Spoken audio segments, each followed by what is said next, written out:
I'm just hitting consent on every question I get asked on the screen because I've got no clue what any of it means. Well, welcome to the TDC Today Show USA. My name is Sue Roskoff, and I am here with a great little crew joining in today. I'm so excited to be sharing some friends here with everybody. This is the TDC Today Show USA, the Disability Channel. TV by and with people with disabilities and veterans. We are so happy to be here and to have gotten the chance to get to be good friends here with Jay Stoyan, who is the guy in charge with TDC. And we have a lot going on. There's a ton. I am also, over the weeks, been sharing a lot about the Project Die Hard, where I am an ambassador with Project Die Hard. And there's been a lot happening there in the world of veterans here in the United States. With that, though, I know we do have, like I said, a great guest joining us. But to introduce that piece of today's show, I am going to bring in Mr. Kurt Roskoff, the man himself, to go ahead and take it from here. So, Kurt, over to you. Oh, Sue, I'm not going to let you off that easily. What do you have, Brian? What does it show publicly for Brian? What in the world does Brian do according to what's out there on the World Wide Web and what we prepared today? Excellent. Well, Mr. Brian Sloman is joining us today. He is originally from England, which makes it that much more fun for me to hear the lovely accent he brings our way. He is going to be bringing to us all sorts of information here that, let's see here, I'm just scamming down here, that he has been with his, oh, I'm so sorry, losing my place as I go. He has opened his own ad agency in Manhattan, which had specialized in TV syndication. Met his lovely family that his wife he's been together with for 20 years. They also have 3 grandchildren at this point, and has turned to the business of health insurance. And with that, he has a lot that he can share with us. And I'm looking forward to learning from, because Brian, I've been nothing but impressed with what I've gotten to know so far. So, Kurt, back to you. Susan, I don't look old enough to have 3 grandchildren, do I? Oh, you do not. No. I started very, very young, which actually is a complete lie, but it makes a good story.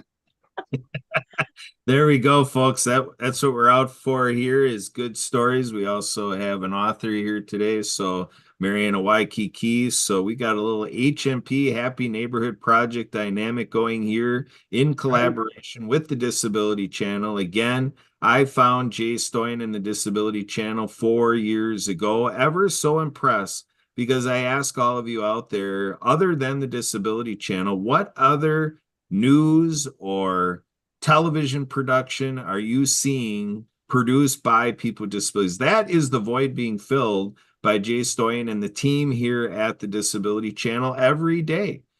This has inspired me to go around to professionals like Brian and Marianne and say, hey, what have you done? What are you doing? What will you be doing today with a professional with a disability? I have learned in my life that I needed to retool my mind to make everything we do in life work for the lives of people with disabilities, and better for our lives too, and how we can learn from people with disabilities. I tell people with disabilities as the masters of ability. So here we are again from the Happy Neighborhood Project. Marianne talks with us here in our shows about the history of her volunteering to be a sign language interpreter with HNP ability. And again, back to Brian. Brian brings his acumen in this wheelhouse with the value of money, finances, your future, protecting yourself, risk management, making sure that you can be taken care of when you have health concerns. So we have Brian here with US Health Advisors, and Brian is a lot of fun. When we are in happy business networking, Brian always adds a big flair to our business meetings. So when we're here in edutainment style at the Disability Channel, this is going to be good. So, Brian, give us a little bit more. Flair, by the way, or is it flair or infuriation? I'm not sure what I add, but it's a humanity challenge for sure. Yeah. Well, people like you, Kurt, constantly are putting me on mute. So I have to reach the conclusion that I'm being either obnoxious, rude, or boring, neither of which is helpful. Right. So Brian, give us a little bit of the why. Take us back to before you took a dive into insurance. What was that day? What was that moment when you learned about US Health Advisors? Who with? What did they say to you that said, you know what? I must have had gullible on my forehead. You got me. What was that meeting? I mean, it's a heck of a synopsis, actually, Kurt, because you basically hit the nail right on the head. I knew nothing. And when I say nothing, I knew nothing about health insurance. I mean, heck, I grew up in England. I didn't come to the States till my mid-30s. So I had the National Health Service looking after me. And it didn't hurt that I was shipped off to boys' boarding school, which happens to everybody whose parents are doctors and journalists. So kids are just a nuisance and they're getting away.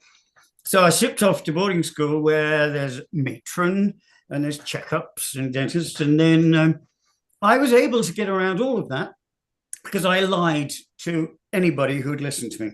So I told my father he didn't have to worry about my care because that was taking place at boarding school. And I told matron that she didn't have to worry about me because, of course, my father was a family doctor. And so my knowledge of health insurance really, on a personal level, has come about in the last few years, where my body has started to deceive me and let me down very, very badly.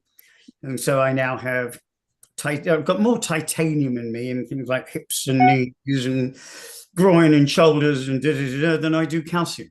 But that had nothing whatsoever to do with my decision. So it's my father, as I was saying, was a family physician, and I looked at his life and I said, over my dead body, am I going to work 20-hour days, be annoyed by people with a cold who want me to come out and see them? For what? For what? For who? Why? Whereas my mother was a glass ceiling breaker. She was the second woman news presenter and interviewer on commercial television. And a chap that we both know, Alan Raisman, actually checked her out on Wikipedia or something. And my goodness, she's been dead for 20 years. And goodness me, she's still there. Bless her old heart. So, Mom, just giving you a quick shout out, kid. So her life seemed a damn sight sexier. I mean, it really did. I mean, she was in film trucks and breaking new ground. And during summer holidays, my elder brother, Richard, and I would spend a lot of time in the back of a film truck. Why? Because Mother couldn't afford a babysitter. And we were a little old for babysitters anyway. So it was just easier for her to say, speak when spoken to, and at no other time. But you're coming with me today, which always meant going on the road. And so I made up my mind in the early days of college that I wanted to be a journalist. And I talk about getting lucky. And Mum never pulled strings for me, but she made some introductions. So I did some work experience at a weekly, the 5,000 circ, called the Christchurch Times on the south coast of England. And damn it, after my work experience, the editor, one of the great men that affected my life, asked me if I wanted a job. But the deal was I'd have to do everything, a little bit of everything. Work on the stone with print, work in the linotype machines, an arrogant little devil that I was in those days. I said, Thank you, but honestly, no thank you, because I know I want to be a writer. I want to be a journalist. And he said, well, look, give me a call if you change your mind. Well, darn it, if I didn't oversleep the following day, not make the morning classes at college, and the phone rang, and it was him. And he said, Brian, are you still interested in a position with us in the newsroom? And I said, yes, sir, of course. And she said, right, when can you start? And I said, I'll be there in half an hour if you want. No, he said, no, 9 o'clock tomorrow morning will be fine. And that's how I got into newspapers and journalism, became a writer. And then this story is going on way too long, Kurt, and I know you wouldn't have liked me to have been talking this much. But your listeners and viewers may as well get used to my big mouth, because it's not going to change. And so I literally followed a very, very natural progression. Weekly newspapers to evening local newspapers to agency work, which was the real place you cut your teeth. Because I've done my share, good or bad, of murders and rapes and burglaries and awful deaths. But if you didn't sell a story, you didn't make a living. If you sold a story, you could forego baked beans for maybe 24 whole hours and go from there. And I ended up applying for a job at the BBC with all of my friends saying, Brian, you're an idiot. You're an idiot. Number one, working in the information department is very corporate, and you need to know what you're talking about. And you, patently, obviously, have no clue. But somehow I got an interview, which alone was a surprise. And somehow, with about 50, 60 applicants, pretty normal for the BBC, I got the job.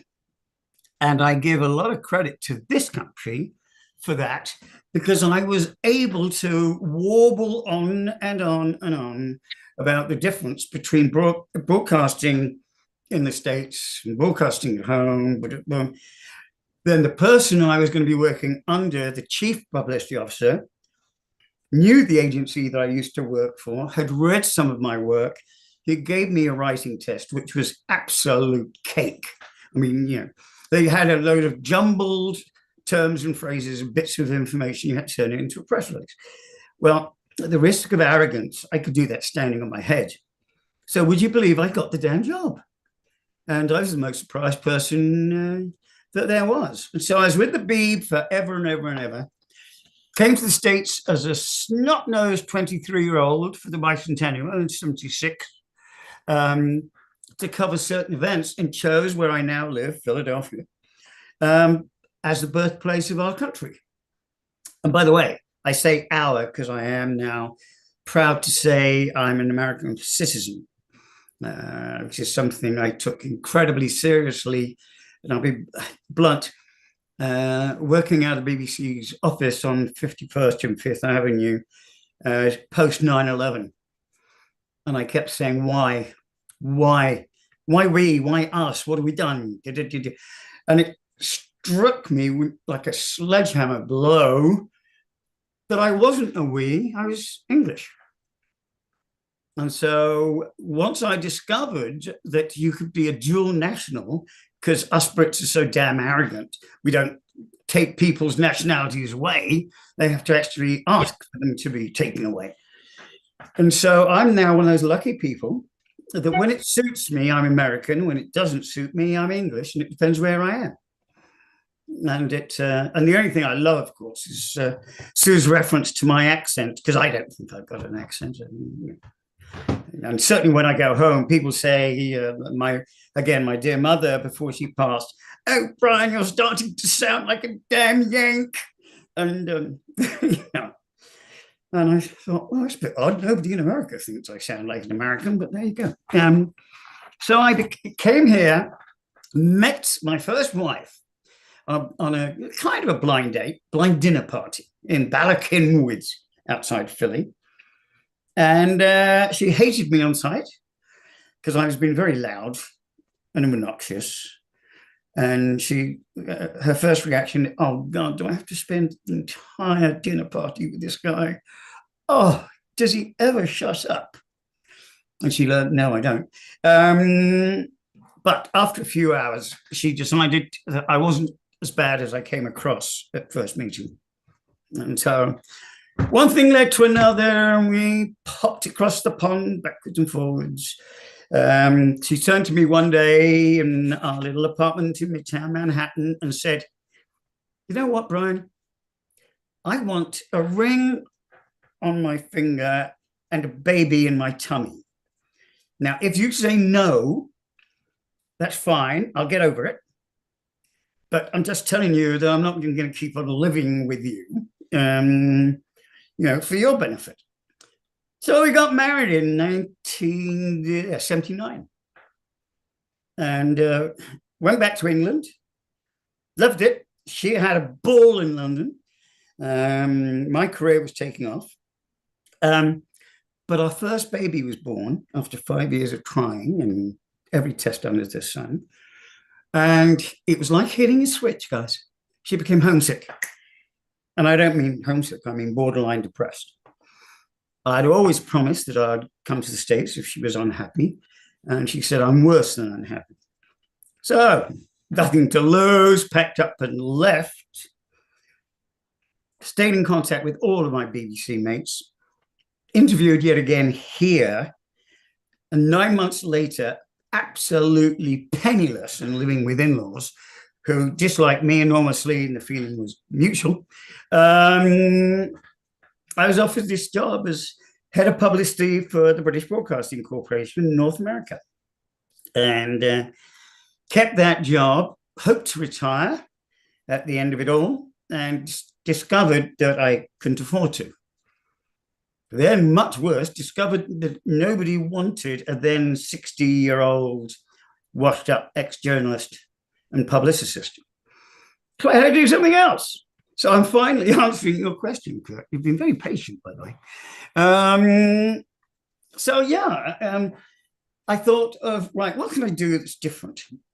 How about I choose something I know nothing about? And it was the health business. I'm my own boss. I'm not on salary. I don't have a position. So that I liked because I used to get fired a lot as a kid. And I've never been very good at keeping a job. I thought, well, that's nice. I can do my own thing. So I did, and here I am now in my dotage, a 71. And Sue so flatteringly said, "I don't look it," but here I am, 71 in 2 months' time, with 3 grandkids and a career. But it's a career where I call my own shots. So you can't really call it work when you call your own shots, can you?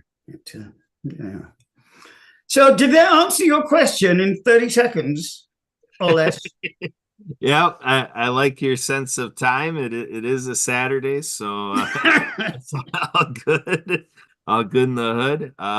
So what we want to do real quick is we're going to take a deeper dive into, what you all bring to us today, Brian, through, our collaborative show, the World of Ability show. Want to give Marianne a chance to come on here. Sue, Marianne kind of gave some notes in terms of some, screen sharing and so forth. Marianne is an author, web app developer. She brings to us finger puppets, basically for educational purposes, telling stories, being on advocacy for, kind of what we need in the world, humanitarian concerns, such like this. And today actually is, Sue, through the celebration of, is it national holidays or is it global awareness? But it's something along the lines of random acts of kindness.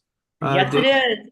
Yeah, yes, gotcha. it is. Gotcha. National Random Acts of Kindness today, Kurt. Yeah. It is.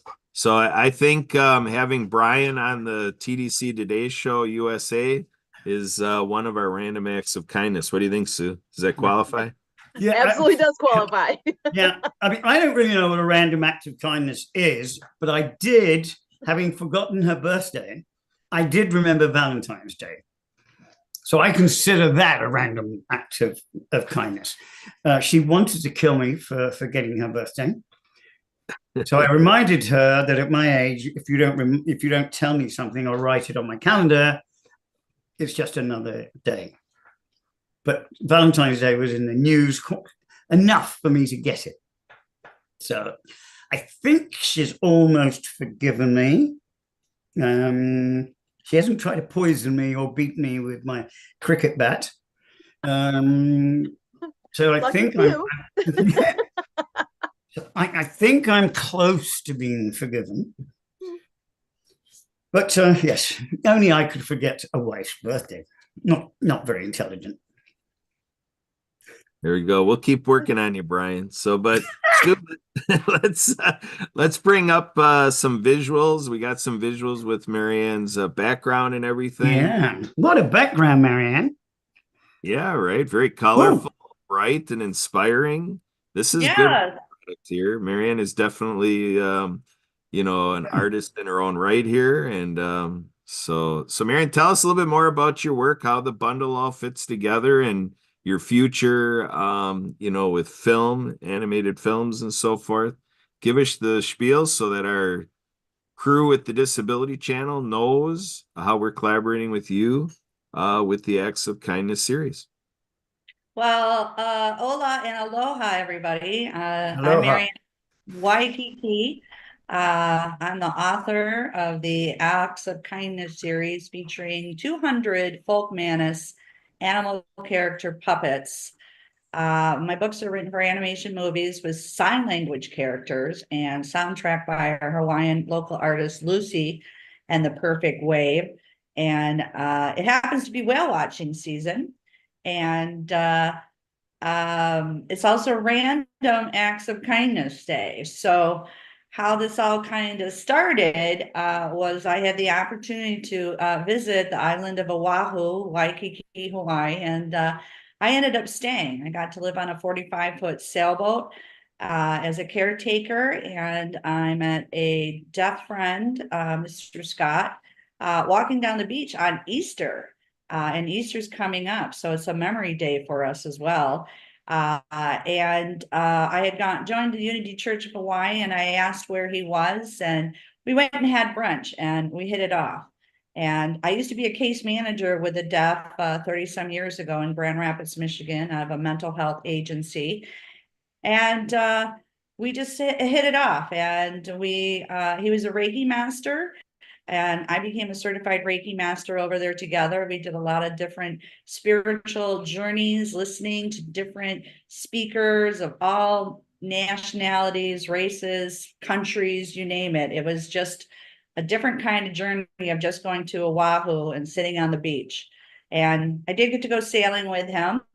And our sailing instructor was Captain Bob Kairos, who joined us at the beginning of the year, who is a retired chiropractor who actually worked on me after a battle of a car accident, leaving me with a hearing loss and vertigo and tinnitus, which I was introduced to Dr. Joe Brewer in Honolulu, who specializes in upper cervical. And I have been vertigo free since I've left Hawaii 2 years ago, sailing to Mexico. So I'm so grateful for all these amazing people and to share the story, because no one has done anything with animation movies with sign language characters. And we have 500 million people worldwide now with a hearing loss. We have millions of moms and dads coming home from being of service who can't hear their own children or grandchildren. And what was happening while I was on my boat, I'd be getting ready to go to the Unity Church of Hawaii, thinking of these different things. And all this garbage was floating around the sailboat coming into the Alawai Harbor, and wanted to know where it was coming from. And I had met Suzanne Sims, who is a writer at Unity Church of Hawaii, and her first husband was the late Colonel James Shannon, who wrote the movie Men Who Stare at Goats. And Lucy and the Perfect Wave played around the island, especially Lucy singing at the church with her angelic voice. And Nick's guitar sounds like whales, and dolphins. And I'm like, how can we put this all together? And so the four of us as a team, Suzanne, Lucy, myself, and Mr. Scott, our deaf consultant, created the Acts of Kindness series. And I'm really excited. So the first book is called Underwater Acts of Kindness. Again, it's whale watching season, featuring Noah, the hard of hearing whale, who is recruited by a sea turtle called the General of the New Earth Army to tackle the Great Pacific Garbage Patch between Hawaii and California. Now, there happens to be a boating accident similar to me, and loses his hearing, and he gets rehabilitated by a hermit crab named Dr. Fingers, the finger spelling hermit crab. And that's in honor of the late Dr. John Brink, who was known as Dr. Fingers in Waikiki, who did also chiropractic work on me. And he rehabilitates Noah so he can tackle the Great Pacific Garbage Patch and be of service. It's a journey, and Noah learns about the ocean, the garbage, what it's like to tackle it, and he's going to be a new father. What kind of father is he going to be? How is he going to feed his family and living in this pollution? So that's how the first story started, and it was written for the Animal Planet TV show Tank. And I went on a sailing book signing tour to Southwest Florida to Virginia in 2017 and book signed at Key West Aquarium and Marathon. And I came back and Lucy came out with another soundtrack and I just started crying, which led to the second book, Rabbit Acts of Kindness, No Bully.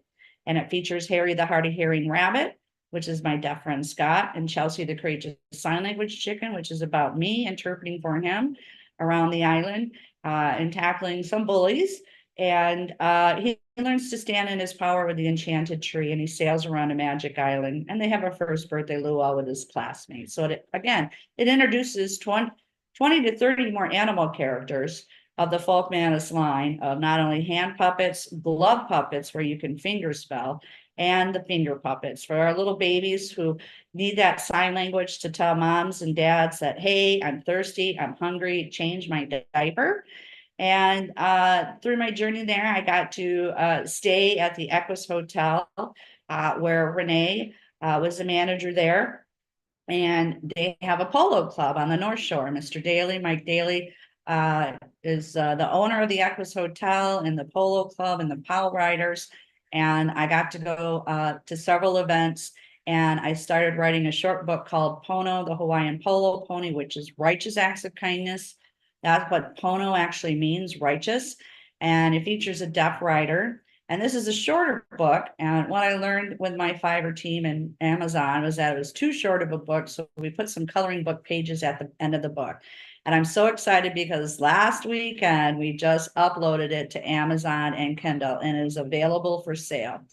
And through the journey and pandemic, I created these coloring books of Chelsea the Courageous Sign Language Chicken, Dr. Fingers, the finger spelling hermit crab, and Eve, the finger spelling bumblebee. And they're all available on Amazon. So, well, also when I returned from my sailing book signing tour, I ran into Marilyn Rogers, a special education teacher on the Makaha side of Oahu. And she introduced me to Donors Choose, and she requested 50 books for her class. And within 2 weeks, she was funded. Amazon shipped them out.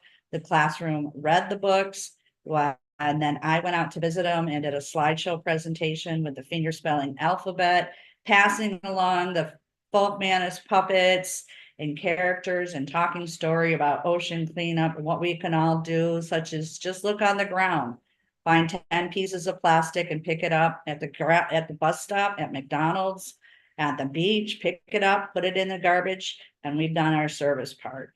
And so again, all USA classroom teachers can request copies of the books from donorschoose.org. And so you're a teacher. Isn't this amazing project? And through the pandemic, I received some funding, and I created 10 Apple app games for online courses of the chapters for learning the finger spelling alphabet, learning to spell the sea creatures' names such as dolphin, sea turtle, whales, and creating number app games, counting how many life jackets are in the ocean while Noah's getting rescued during his boating accident. And the creativity just doesn't stop. It's exciting and it's fun. And I'm glad this purpose was given to me to share with the world. Again, this is Fiverr Graphics here. Look at amazing colors we have there. They've created them into the packages. So not only we have the books, coloring books, Underwater Acts of Kindness is on Audible now, and our Happy Neighborhood Project book lovers are purchasing it, giving some rave reviews with it, vibes up to that, and we're just continuing to share the story. So for the love of water there, I'm partnering with Leanne McLaughlin, Clean Water Foundation, and we are writing Water Flow the Whale for a climate change book called Cool Acts of Kindness. So there's the t-shirts, and there is a pledge there for Go Planet to become part of the New Earth Army. And yeah, that's right there. So we are working on some graphic designs, t-shirts for Amazon with permission of Folk Manus and licensing. So again, there's that vision of bringing these books to animation movies with sign language characters, soundtrack by Lucy in the Perfect Way, Apple App Games. And that's my journey with Mr. Scott. What a great inspiration. I'm so glad I tapped him on that Easter day. I saw him walking down the street with hearing aids. And I said, do you know sign language? And he's like, yes. He lost his hearing at age 7, and he spoke very well with a lot of speech therapy. And he worked for an audiologist part-time. He also worked with autistic children in a classroom. And he left the island before the COVID happened to become a veterinary assistant in San Diego. So I'm so proud of him. So happy I got to be part of that journey, and we're getting to leave the legacy. So, and looking forward to partnering with Leanne McLaughlin, who'll be joining us in World of Ability for additional funding to, again, see the vision of Cool Acts of Kindness featuring Waterflow the Whale. There's Brittany the Bye-Bye Polar Bear, who says bye-bye to the icebergs. And also there's Mr. Penmanship behind there. He's up there in an iceberg. He's the penguin for Greenpeace, for us to write letters to the Greenpeace movement. We're including a funny bird named Greta Thunberg in honor of Greta Thunberg over in the UK, who is a climate change youth activist that's on the spectrum. And we have a robot, Robo Motivation, who is a heart, and that is in honor of the Boynton Slat for ocean cleanup. We rededicated the first book, Underwater Acts of Kindness, to his organization and added Leanne McLaughlin's Clean Water Foundation to Underwater Acts of Kindness. It's being uploaded today. Lots of amazing work. It's been a process, learning of editing and the requirements from Amazon and the size and the bleeding of the colors that can happen. But I have a great team of Fiverr. They're in Pakistan. And I enjoy working with them, and I want to continue to do this amazing work. So thank you for letting me be here.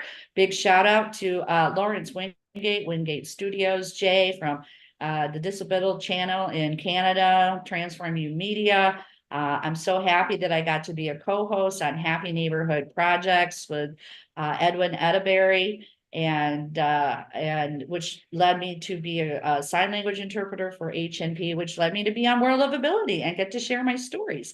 And now I'm on the Book Lovers Club, and we're discussing my books, and people are listening. So what a happy neighborhood and day. And so guess what? It's Random Acts of Kindness Day. I need to somehow get my Acts of Kindness series above that, because whenever I put Acts of Kindness series, it comes up random. And I got to clarify that to everybody that this is the Acts of Kindness series. It is being federally trademarked by an intellectual property attorney, Dr. Liddy out of Orlando.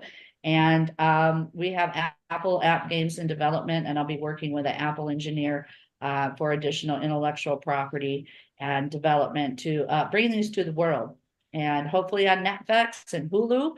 And again, that will be Leon McLaughlin and his team that's going to be introducing me to some sales and marketing who have worked with Kraft Foods and Kellogg's cereal. And I've designed these characters onto cereal boxes, diaper boxes, Band-Aid boxes. Just imagine me being your next J.K. Rowling, Dora the Explorer. We're going to retell like Hello Kitty, and we're doing it for 500 million people with a hearing loss plus, and it's just going to be amazing. So thank you so much for letting me share my story today, and share that with the world. And back to you, Mr. Kurt. All right. Thank you, Marianne. What a wonderful collection, wonderful work, very worthwhile. We are looking forward to really getting this out and around the world. Children need this all around, and the adult community is going to benefit a lot from the work you are doing, Marianne, with your team. So good stuff. I want to give great thanks to the Spirit of the Game Foundation. They are giving us a little assist here with our Zoom activities. We're going to stay here with our crew on Zoom, and we're going to make a little switch over to our World of Ability show. So you can take a look at that with our World Ability Podcast Network. And with that, Sue, any final words? We are time to say goodbye and get the crew ready to wait for our next TDC Today show, as well as World of Ability shows that we do on a weekly basis. Back to you, Sue.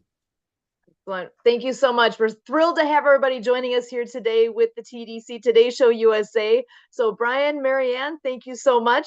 And like Kurt said, World of Ability is coming up next, so stay tuned and hang in there with us. But as always, we will be back here again for our next episode of TDC Today Show USA next Saturday at 1 o'clock Central. We're looking forward to that. Until then, again, my name is Sue Roskoff.